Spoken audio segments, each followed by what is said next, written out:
Tuhan seperti pujian ini. Hari ini ada hati yang seperti bejana, yang siap Engkau bentuk. Karena itu Tuhan, di waktu-waktu ini kami mau meneduhkan hati kami. Agar sejernih-jernihnya firman Tuhan boleh kami nikmati.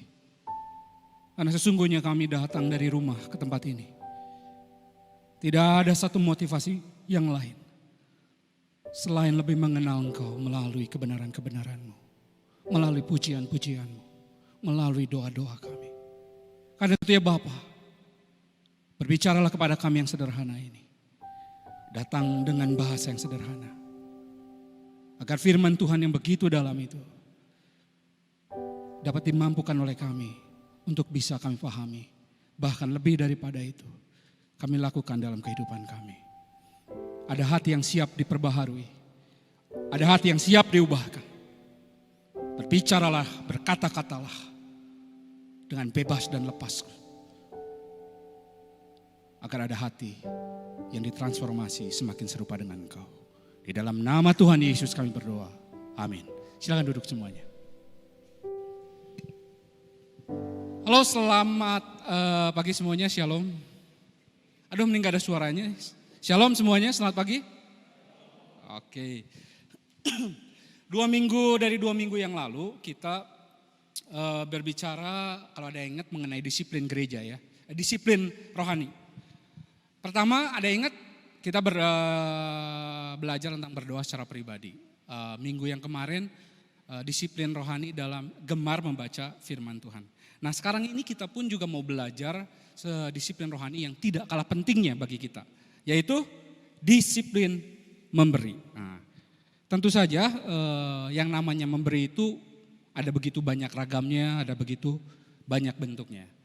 Tapi minggu ini khusus kita akan melihat memberi berdasarkan konteks dari 1 Korintus 16 ayat 1 sampai 4. Yaitu memberi persembahan untuk pekerjaan Tuhan bagi sesama kita. Karena itu mari kita bareng-bareng melihat 1 Korintus 16 ayat 1 sampai 4. Saya akan membacakannya bagi kita semuanya ya.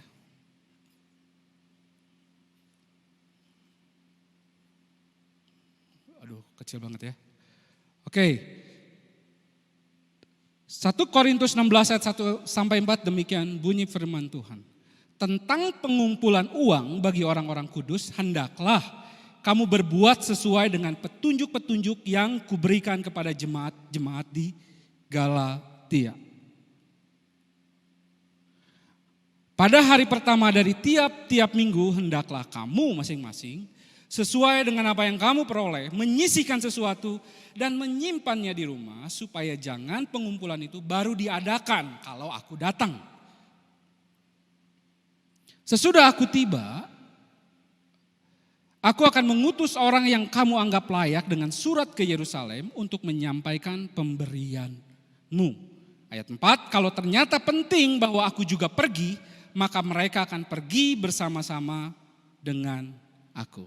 Nah saudara-saudara sekalian, kalau hamba Tuhan ini berbicara tentang memberi persembahan, ini sebenarnya biasanya ini hal-hal yang agak sedikit sensitif gitu ya.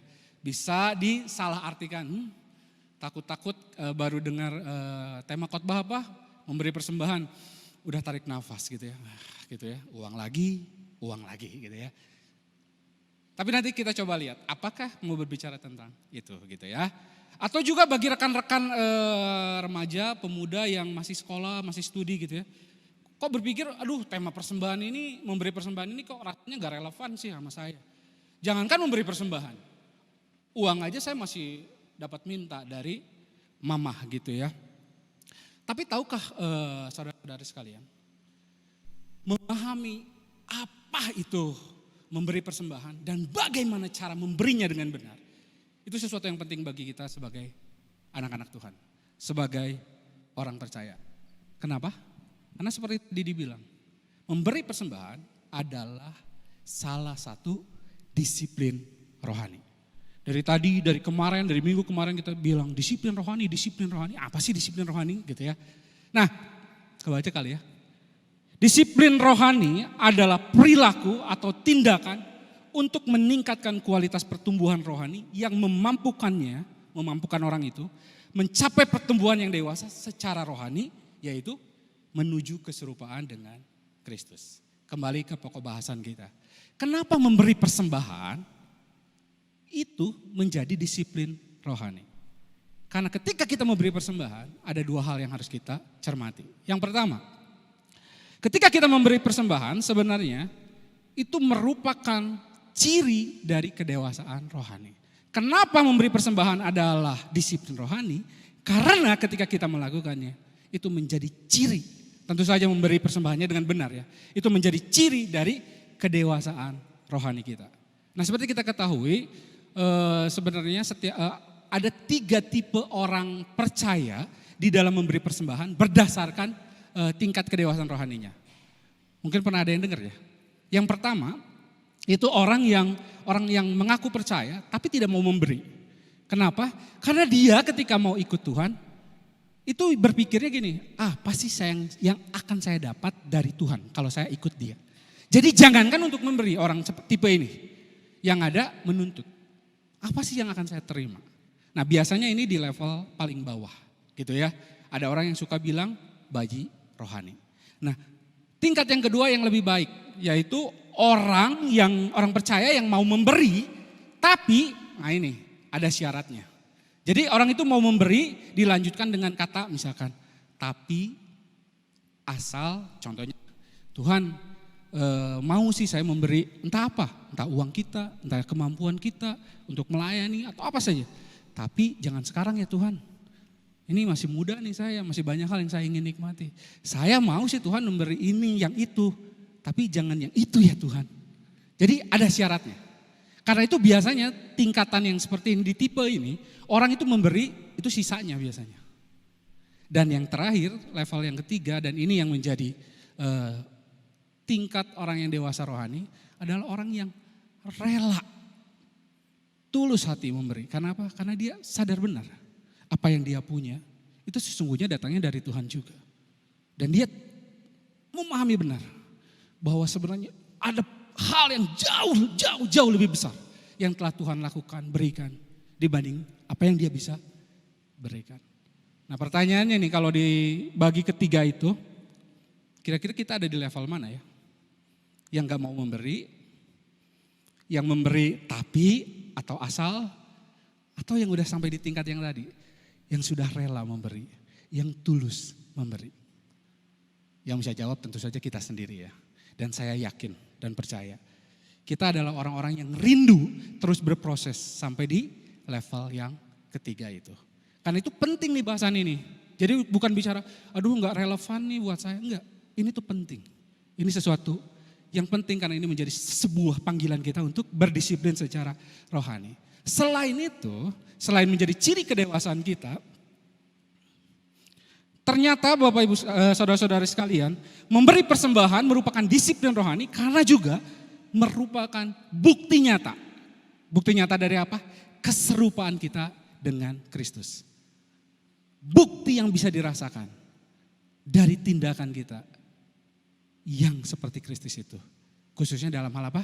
Dalam hal mengasihi, dalam hal berbagian saling menopang bersama di dalam satu tubuh Kristus. Nah ini sesuai dengan firman Tuhan yang barusan kita baca. Kejadian yang terjadi di firman Tuhan yang kita baca khususnya di ayat yang pertama. Nah di ayat yang pertama dikatakan bahwa demikian ya. Diawali dengan kata ini, tentang pengumpulan bantuan untuk orang-orang kudus. Pertanyaannya, ini orang-orang kudus di sini tuh apa sih atau siapa yang dimaksud orang-orang kudus oleh Paulus di bagian ini? Apakah orang-orang kudus yang dimaksud di sini adalah yang seperti di kalender-kalender yang ada lampunya itu di sininya? Tentu bukan, ya kan? Orang kudus yang dimaksud di sini, kita definisiin dulu ya. Apa sih sebenarnya orang kudus gitu ya, biar kita tuh jadi ngeh. Orang kudus sebenarnya adalah sebutan atau panggilan untuk siapa? Untuk setiap orang yang percaya kepada Yesus Kristus, di mana kebenaran Yesus Kristus itu diperhitungkan kepada kebenaran orang ini. Sehingga orang ini layak disebut menjadi orang kudus. Bahasa kerennya apa? Diimputasikan gitu ya, tapi udah lewat gitu ya. Jadi siapa sih orang-orang kudus? Orang-orang kudus adalah orang-orang berdosa sebenarnya. Tetapi yang menerima Yesus sehingga kebenaran Yesus itu diperhitungkan kepada orang ini. Sehingga orang ini layak disebut orang-orang kudus. Nah jadi orang-orang kudus yang dimaksud adalah orang-orang atau sekelompok orang. Kembali ke pertanyaan, siapa orang-orang yang dimaksud di sini? Nah kalau kita lihat ayat yang ketiga gitu ya, yang bawa Alkitab, coba dibaca. Di sana maka kita akan jelas Paulus sedang berbicara tentang siapa? Tentang orang-orang percaya atau orang-orang Kristen yang ada di Yerusalem gitu ya. Nah kalau kita juga rajin membaca firman Tuhan sebenarnya ketika kita, ini kan bagian terakhir nih pasal 16 ini. Kalau kita buka pasal pertama dari 1 Korintus, di sana pun Paulus sebenarnya menunjukkan siapa orang kudus itu. Tetapi orang-orang kudus yang dimaksud adalah jemaat dari Korintus yang menerima surat ini. Coba kita lihat ya ayat yang pasal pertama ayat kedua dari 1 Korintus. Di sana dikatakan kepada jemaat Allah di Korintus, yaitu mereka yang dikuduskan di dalam Kristus Yesus yang dipanggil menjadi orang-orang kudus. Kembali ke pasal 16 ayat 1.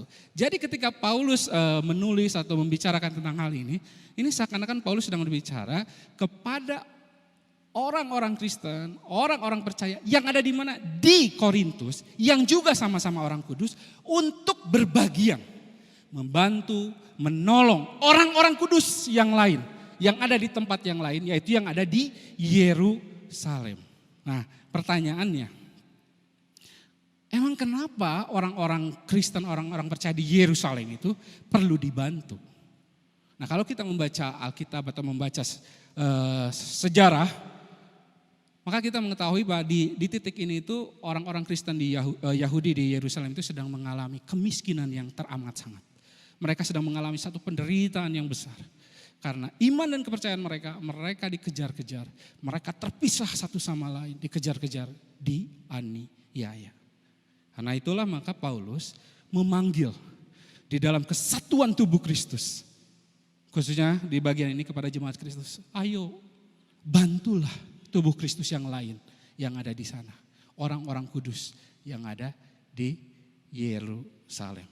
Nah saudara-saudari sekalian, rekan-rekan semuanya. Saya rasa kondisi ini juga sekalipun berbeda tapi secara prinsip sama dengan kita saat ini ya. Enggak perlu kita lihat jauh gereja-gereja atau tubuh Kristus di tempat-tempat lain. Di antara gereja kita saja, sesama tubuh Kristus.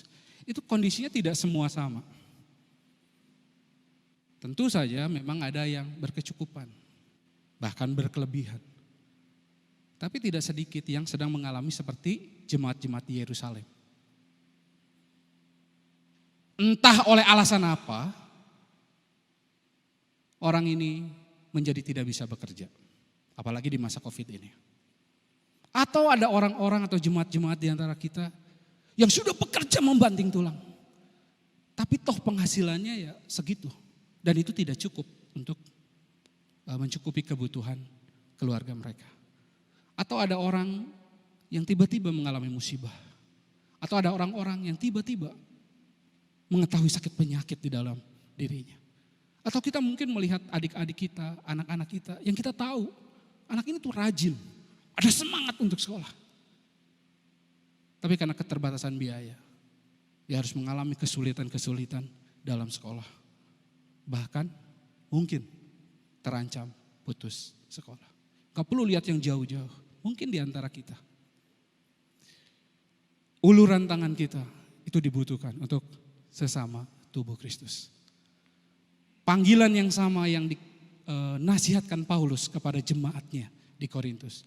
Untuk setiap kita bisa berbagian. Itu sama dipanggilkan juga kepada kita untuk berbagian. Saling menunjukkan kasih kepada satu di antara kita. Karena itulah persembahan ini. Memberi persembahan menjadi satu ungkapan, satu bukti nyata dari keserupaan kita dengan sifat Kristus. Yang penuh kasih, yang penuh menolong itu. Bahkan Bapak Ibu sekalian, panggilan untuk berbagian di dalam memberi persembahan ini, kalau kita lihat di ayat yang kedua, di sana dikatakan demikian. Ini ayat kedua ya.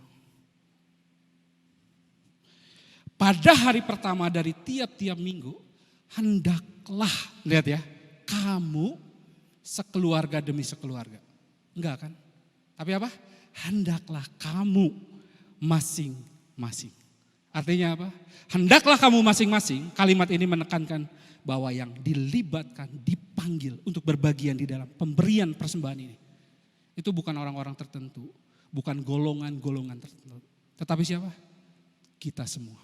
Besar kecil, pria muda, laki-laki, perempuan, tua muda, kaya atau miskin, semuanya kamu masing-masing harus terlibat di dalam pemberian persembahan ini. Saudara-saudara sekalian, jemaat Korintus, sekalipun mungkin kita sering dengar ya, yang sering ikut pembinaan, jemaat ini terkenal kaya sekali, gitu ya. Tapi sebenarnya apakah semuanya kaya? Ya enggak, sama seperti kita. Ada juga yang berkekurangan. Tapi coba perhatikan nasihat Paulus ini. Paulus kan tidak bisa berkata di keragaman kondisi ekonomi jemaat di Korintus itu. Hai para jemaat di Korintus, kalian yang kaya, berbagianlah dalam memberikan persembahan. Dan kalian yang maaf ya, yang kekurangan, berbagianlah dalam mendukung melalui doa. Apakah Paulus berkata demikian? Enggak. Jelas di sana. Kamu masing-masing. Artinya apa? Entah kamu orang cukup, entah kamu orang berkelimpahan, entah kamu orang berkekurangan. Semuanya harus terlibat di dalam pemberian persembahan ini. Kenapa? Karena sekali lagi, memberikan persembahan itu bukan hanya sekadar kegiatan memberi di dalamnya. Itu bicara tentang disiplin rohani. Itu berbicara tentang apa? Tentang pertumbuhan kedewasaan kita di dalam mengikut Tuhan. Dan panggilan, bukti nyata kita menuju keserupaan kita dalam Kristus. Itu ya. Memberi persembahan merupakan disiplin rohani yang menolong kita bertumbuh di dalam kedewasaan rohani dan sarana menuju keserupaan dengan Kristus. Dalam hal ini memberi kasih kita, topangan kita, pertolongan kita kepada sesama kita. Nah Bapak, saudara-saudara sekalian, berharap sampai di titik ini, pemahaman ini, maka kita sudah tidak tarik nafas lagi nih ketika kita berbicara tentang memberi persembahan. Karena memberi persembahan sesungguhnya adalah obat bagi kita. Sesuatu yang dibutuhkan oleh kita. Pertama untuk pertumbuhan kita. Sebenarnya ini adalah obat untuk membuat kita dijauhkan dari sikap yang tamak. Ini sikap yang diperlukan oleh kita. Karena itu yang tadi bergairah. Aku mau belajar tentang ini. Karena memahami ini, maka kita sedang belajar untuk setahap demi setahap lebih serupa dengan Tuhan. Khususnya di dalam proses mengasihi atau menolong sesama kita. Nah saudara-saudara sekalian, jika kita sudah sampai pada pengertian ini, maka penting bagi kita juga berbicara atau lebih lagi masuk, bukan hanya berbicara apa sih memberi persembahan itu. Tapi kita mulai belajar melihat bagaimana sih memberi persembahan yang benar itu. Karena ternyata Tuhan itu tidak hanya melihat kita memberi persembahannya saja. Tentu saja itu Tuhan senang. Tapi lebih daripada itu, Tuhan juga melihat bagaimana caranya kita ketika kita memberikan persembahan ini.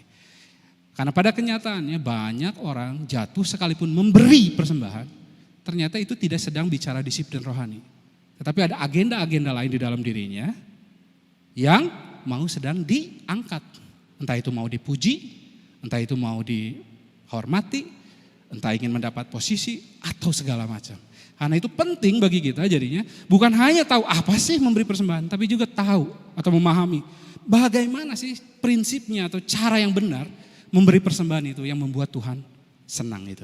Nah di dalam firman Tuhan yang barusan kita baca pun kita bersyukur bahwa ternyata Paulus memberikan 3 pelajaran penting atau 3 prinsip penting di dalam cara memberi persembahan yang benar di mata Tuhan.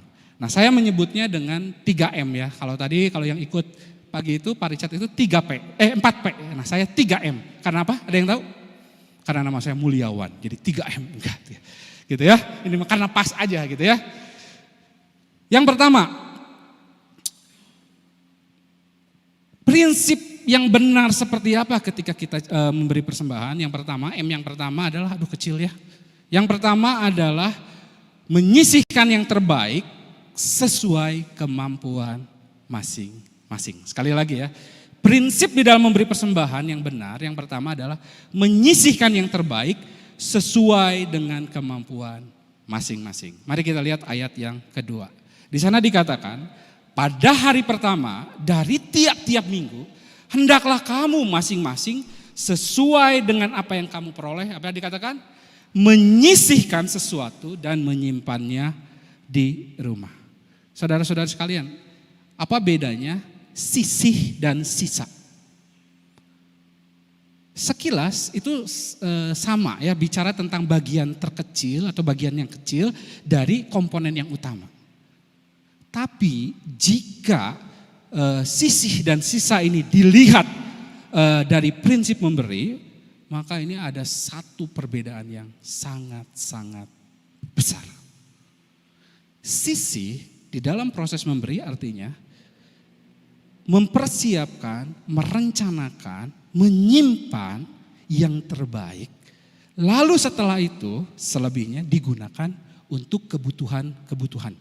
Ya, direncanakan, yang terbaik itu disimpan, tapi di awal. Selebihnya digunakan untuk kebutuhan-kebutuhan berikutnya. Sisa terbalik. Memakai lebih besar untuk apa? Entah itu untuk keinginan, entah itu untuk kebutuhan kita. Kalau ada yang masih tertinggal, nah itu yang diberikan. Karena itu dibandingkan sisa, sisih ini lebih menunjukkan ada komitmen, ada sebuah perencanaan, ada kasih di dalamnya ketika melakukannya. Tapi kalau sisa, itu mungkin dilakukan asal-asalan. Ya kalau ada, kalau tersisa, kalau enggak ya udah enggak apa-apa. Nah, di prinsip ini Paulus katakan, kalau kamu mau memberi yang benar, caranya apa? Sisihkanlah yang terbaik. Nah, luar biasanya lagi, di dalam proses menyisihkan, Paulus pun mengatakan bahwa itu pun tidak akan memperberat kamu. Kenapa?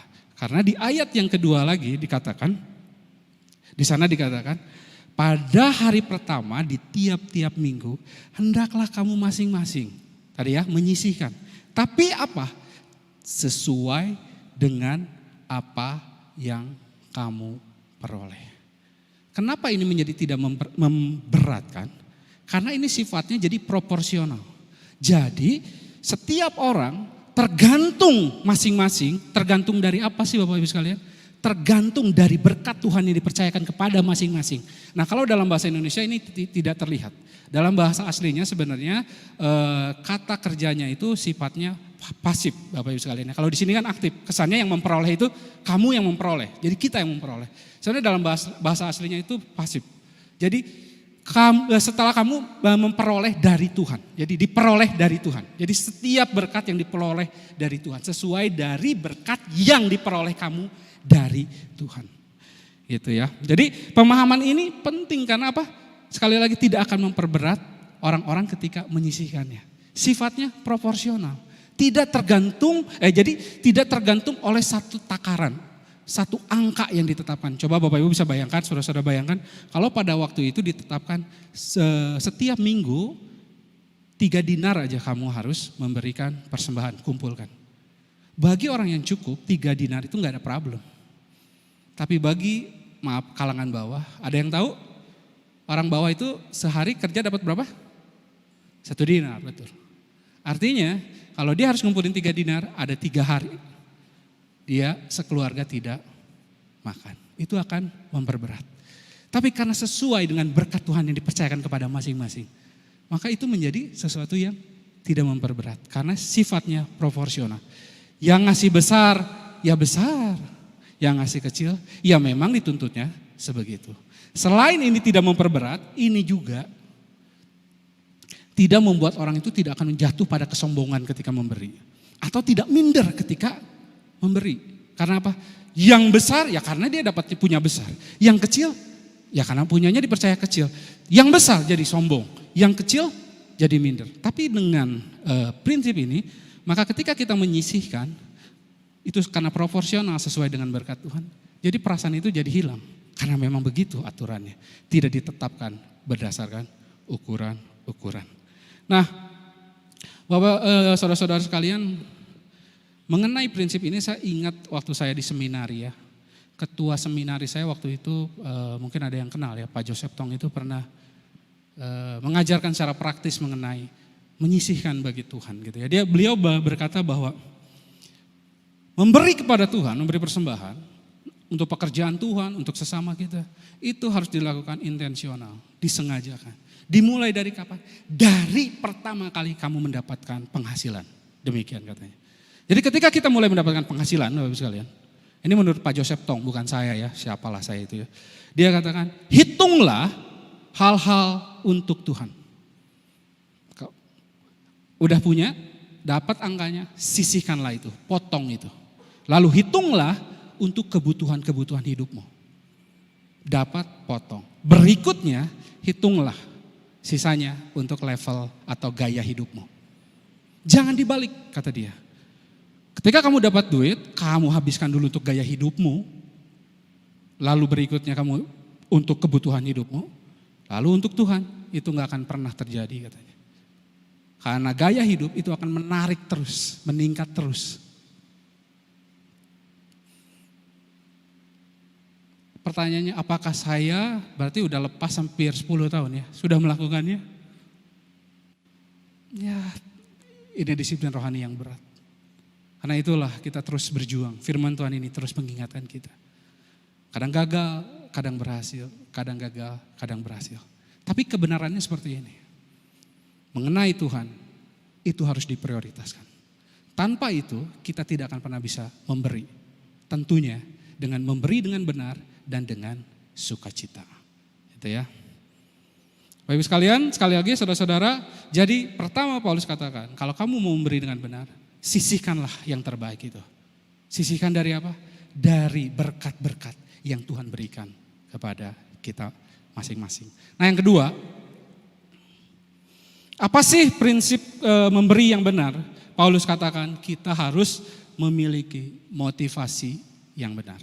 Coba saudara-saudari kita lihat ayat yang kedua. Di sana dikatakan supaya jangan pengumpulan itu baru diadakan kalau aku datang. Nah, ayat yang kedua dikatakan di 16 bagian terakhir, supaya jangan pengumpulan itu baru diadakan kalau aku datang. Kenapa Paulus berkata kepada jemaat di Korintus, kamu berbagian dalam pemberian persembahan. Tapi kalau lakukanlah itu sebelum aku datang.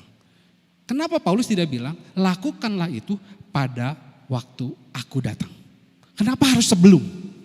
Tentu saja ada begitu banyak alasan.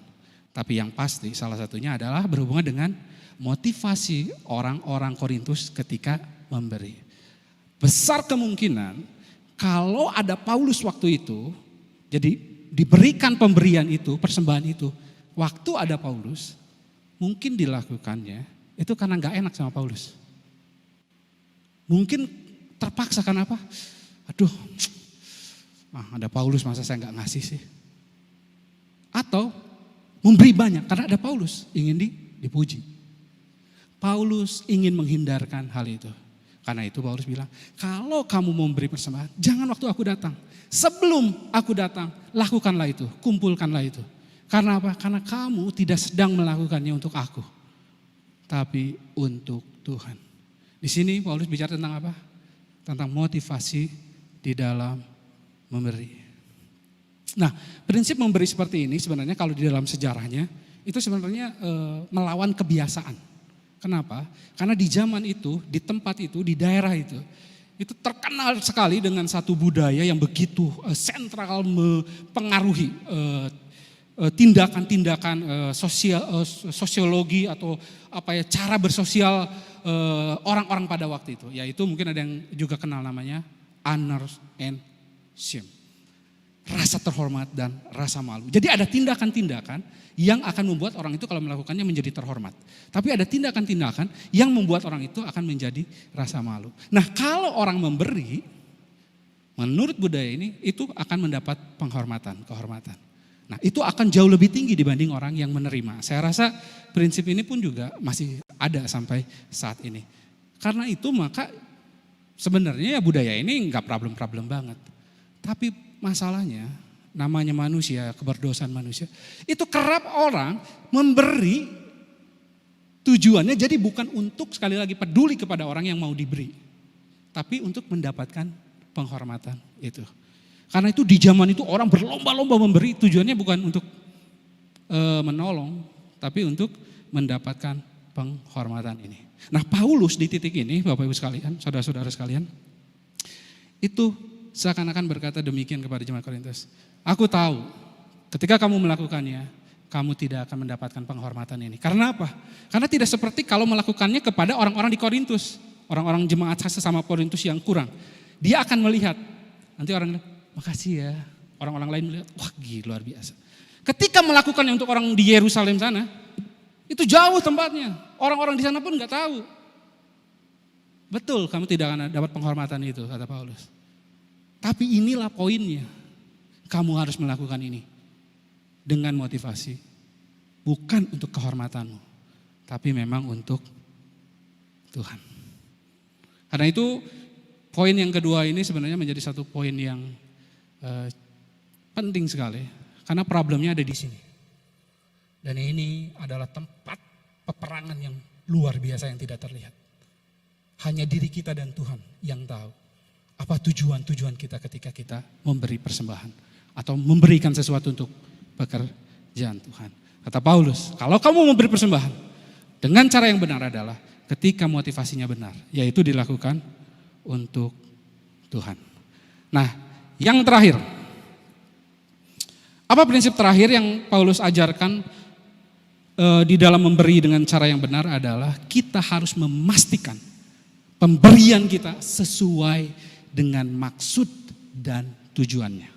Apa maksudnya? Nih, ya, mari kita lihat ayat 3 dan 4. Di sana dikatakan demikian. Sesudah aku tiba, aku akan mengutus orang-orang yang kamu anggap layak dengan surat ke Yerusalem untuk menyampaikan pemberianmu. Kalau ternyata penting bahwa aku juga pergi, maka mereka akan pergi bersama-sama dengan aku. Ayat 1 dan 2 yang tadi kita belajar, Paulus mendorong jemaat Korintus untuk berbagian di dalam persembahan. Ayat 3 dan 4 Paulus berkata, kalau itu sudah terkumpul, hai jemaat-jemaat Korintus, yang akan membawa persembahanmu itu bukan aku ya, tapi siapa? Orang-orang di jemaatmu yang terpilih, yang layak dipercaya untuk dibawa kemana? Ke Yerusalem sana. Lihatin ya. 1-2 Paulus bilang, berilah persembahan hai jemaat Korintus untuk yang di Yerusalem. Tetapi kalau udah terkumpul, ayat 3-4 katakan, itu harus dibawa oleh orang-orang kamu ya, yang kamu pilih yang layak. Terus kamu apa Paulus? Paulus katakan, aku hanya akan menulis surat saja sebagai surat jalan, surat keterangan bahwa memang orang Korintus ini memberi persembahan kepada orang-orang Yerusalem, kepada pemimpin-pemimpin jemaat di Yerusalem sana. Tapi kalau memang dianggap penting, kata Paulus ayat 4, aku bolehlah ikut ke sana. Apa sih maksudnya? Nah, banyak penafsir mengatakan dianggap penting ini bukan karena apa-apa. Tapi ini berhubungan dengan mungkin begitu banyaknya persembahan itu. Ingat persembahannya bukan zaman sekarang bisa pencet pakai pakai transfer, pakai apa. Zaman itu bentuk uangnya apa? Logam. Semakin banyak, semakin berat. Semakin banyak, semakin lebih terlihat sama para pencuri. Semakin banyak orang ikut ke sana, semakin lebih membantu dan semakin menolong. Jadi di dalam ayat 3 dan 4 ini, Paulus berkata sebenarnya begini prinsipnya. Kalau kamu mau memberi, itu jangan asal memberi. Tapi kamu harus menjadi pribadi-pribadi yang bertanggung jawab terhadap pemberianmu itu. Yaitu kamu harus memastikan bahwa pemberianmu itu sampai pada maksud dan tujuannya. Jangan punya pikiran seperti ini, kamu beri, yang penting mas saya sudah memberi. Tuhan Maha tahu, mau diapain kek, mau dikelola seperti apa, mau dicuri kek, terserah. Nah ini tindakan yang tidak bertanggung jawab kata Paulus. Karena itu maka Paulus bilang, kamu yang melakukan persembahan, bawalah persembahan itu oleh orang-orang yang kamu pilih itu. Sebagai bentuk pertanggung jawaban kamu.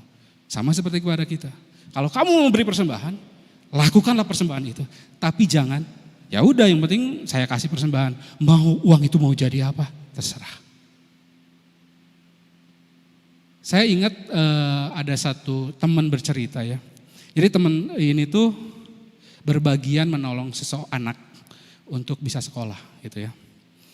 Jadi dia bantu dia untuk bayar sekolahnya.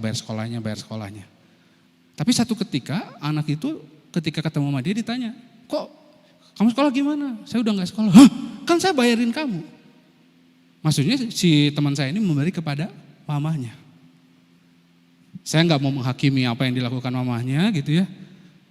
Tapi yang pasti uang itu diperuntukkan untuk hal-hal yang lain yang tidak diperuntukkan untuk tujuannya, yaitu memberi bantuan kepada anaknya agar bisa sekolah. Saya ngasih mau dijadiin seperti apa kek? Kata Paulus itu tidak bertanggung jawab. Prinsip yang ketiga, kalau kamu memberi yang terbaik dengan cara yang benar, pastikan kamu menjadi orang yang bertanggung jawab, mengikuti seluruh prosesnya dan ujungnya sampai seperti yang dimaksudkan.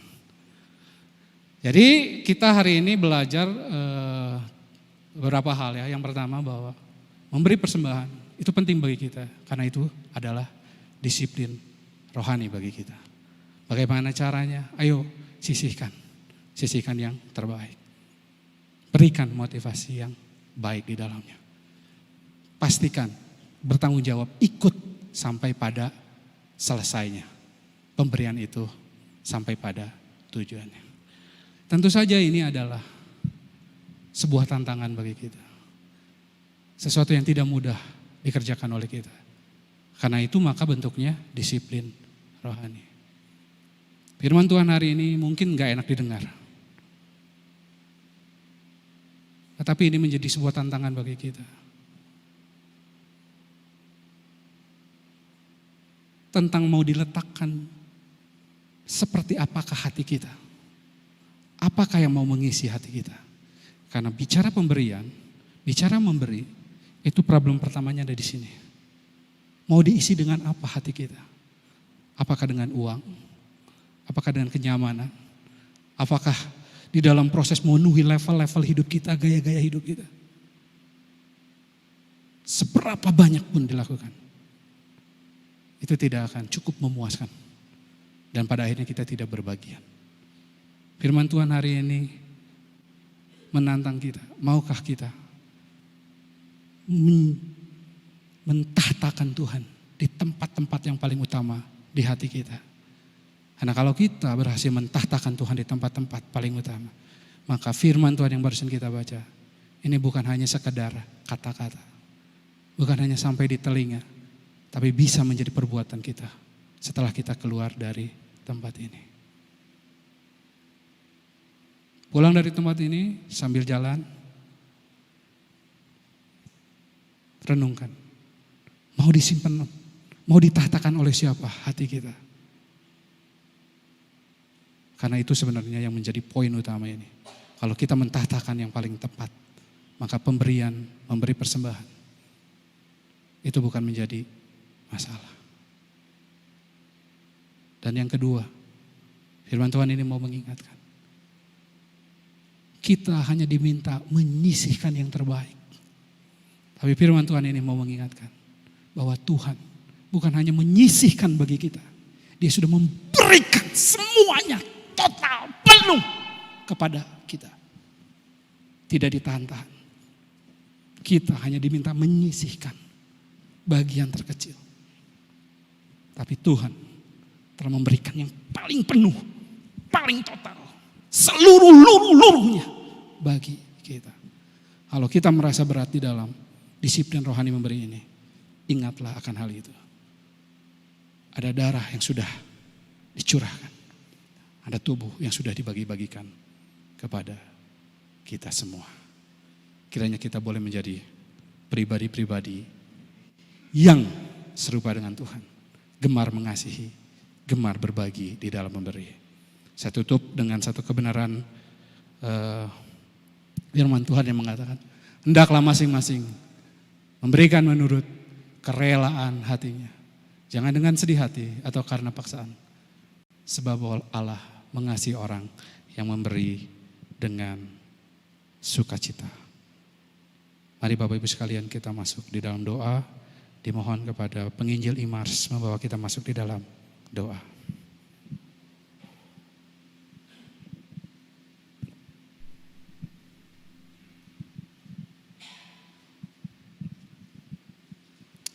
Jemaat yang dikasihi Tuhan, mari kita merendahkan hati kita di hadapan Tuhan. Tuhan, kami mengucap syukur dan terima kasih untuk cinta kasih yang dari Tuhan yang telah memberikan segalanya bagi kami. Sehingga kami dimengertikan bahwa hidup kami adalah pemberian dari Tuhan. Apa yang sedang dan akan Tuhan berikan kepada kami, hikmat, bijaksana, kesehatan, bahkan materi yang Tuhan berikan adalah karena Engkau mengasihi kami. Oleh karena itu Tuhan, ajarkan kepada setiap kami untuk mentransformasi spirit memberi dalam kehidupan setiap kami.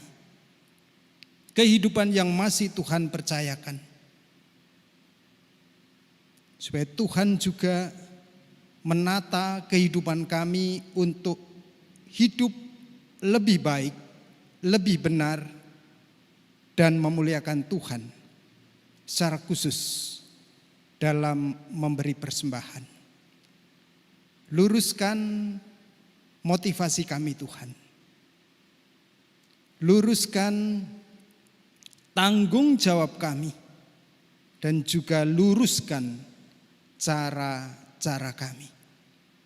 Supaya di dalam motivasi, di dalam tanggung jawab dan cara-cara itu pun memuliakan nama Tuhan. Terima kasih untuk firman-Mu sudah mengingatkan kami. Supaya firman-Mu hidup dalam kehidupan kami dan memimpin, menolong kami bagaimana kami harus mempertanggungjawabkan setiap pemberian yang Tuhan sudah berikan dan kami sampaikan kembali demi kemuliaan Tuhan.